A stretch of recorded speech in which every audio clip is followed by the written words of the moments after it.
হয়ে যাবে। আব্বার একটা বই লেখা আছে, বইয়ের নাম হলো বাংলার বাতিল ফেরকা ফুরফুরা। ঠিক আছে, কি যে ফুরফুরা শরীফ এটা হলো হক সিলসিলা খাঁটি সুন্নি আহলে সুন্নাতুল জামাত, এবং আলা হযরত তিনারও সিলসিলা হচ্ছে খাঁটি সুন্নি আহলে সুন্নাতুল জামাত। আমরা এটা বিশ্বাস করি, কিন্তু আলা হযরতের নামে কোনো খারাপ মন্তব্য আমরা করতে চাই না। তবুও যে সমস্ত মুফতিরা, বাংলার মুফতিরা, এরা ফুরফুরাকে আকিদা খারাপ নিয়ে বলছে, তাহলে তার এবার আমরা দেখব যে আমাদের ফুরফুরা পীর সাহেবের আকিদা খারাপ না তোমার পীর সাহেব আলা হযরত হুজুরের আকিদা খারাপ, সেই সম্পর্কে আলোচনা করবেন প্রবীণ মুফতি আইনুল হুদা সাহেব। আলা হযরত সমাচার দ্বিতীয় পর্ব, সৈয়দুনা জিলানী নবী হতেন। আসুন আমরা কিতাব দেখি। ইরফান শরিয়াত, তসনিফ লতিফ আলা হযরত মুজাদ্দিদ ইমাম আহমদ রিজা আলাইহি রহমা। এটা হচ্ছে হিস্সা সোম। প্রশ্ন হলো 41 to 45। এখানে প্রশ্ন করা হয়েছে। प्रश्नटा हलो ये कि रसूलुल्लाह सल्लल्लाहु अलैहि वसल्लम ने फरमाया कि अगर मेरे बाद नबी होता तो पीराने पीर होते। प्रश्न करा হয়েছে যে রাসূলুল্লাহ সাল্লাল্লাহু আলাইহি ওয়া আলিহি ওয়াসাল্লাম ইরশাদ করেছেন যে আমার পরে যদি কেউ নবী হতেন তাইলে পীরানে পীর অর্থাৎ সাইয়্যিদিনা আব্দুল কাদের জিলানী রাহমাতুল্লাহি আলাইহি তিনি নবী হতেন। এই কথা ঠিক আছে কিনা প্রশ্ন করা হয়েছে। কয়েকটি প্রশ্নের মধ্যে এটা একটা প্রশ্ন, এখানে 5টা প্রশ্ন আছে।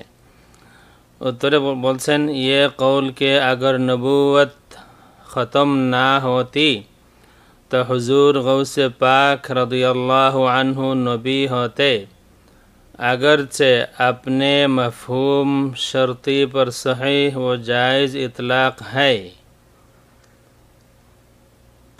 যদি নবুয়ত খতম না হতো তাইলে হুজুর গাউসে পাক রাদিয়াল্লাহু তাআলা আনহু নবী হতেন, এটা সহিহ এবং জায়েজ।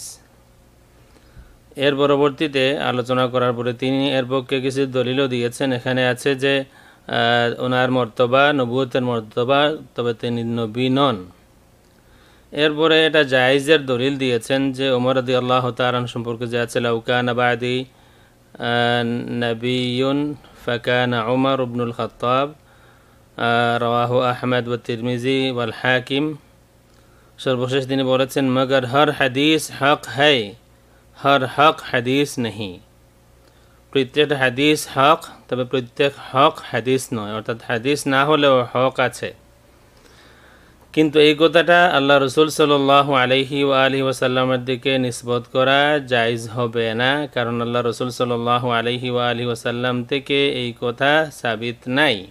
কিন্তু কথাটা হক, এটা সহিহ বা জায়েজ হতে পারে, এই কথাটা হতে পারে। আলা হযরতের বক্তব্য যে নবুয়ত খতম না হলে সাইয়্যিদনা আব্দুল কাদের জিলানী রাদিয়াল্লাহু তাআলা আনহু নবী হতেন। মাআদাল্লাহ, এমন কোনো কথা আমরা আহলুস সুন্নাত ওয়াল জামাতের ইমামদের কারো কিতাবের মধ্যে আমরা পাইনি। আরও আছে, ইনশাআল্লাহ সময় সময় আসবে। আমি যে কথাটি আগেও বলেছি যে তাবিলি যখন করবেন তাইলে এত এত তাকফিরি ফতোয়া কেন প্রসব করিলেন, আর এখনও কেন এত এত তাকফিরি ফতোয়া প্রসব করা হচ্ছে।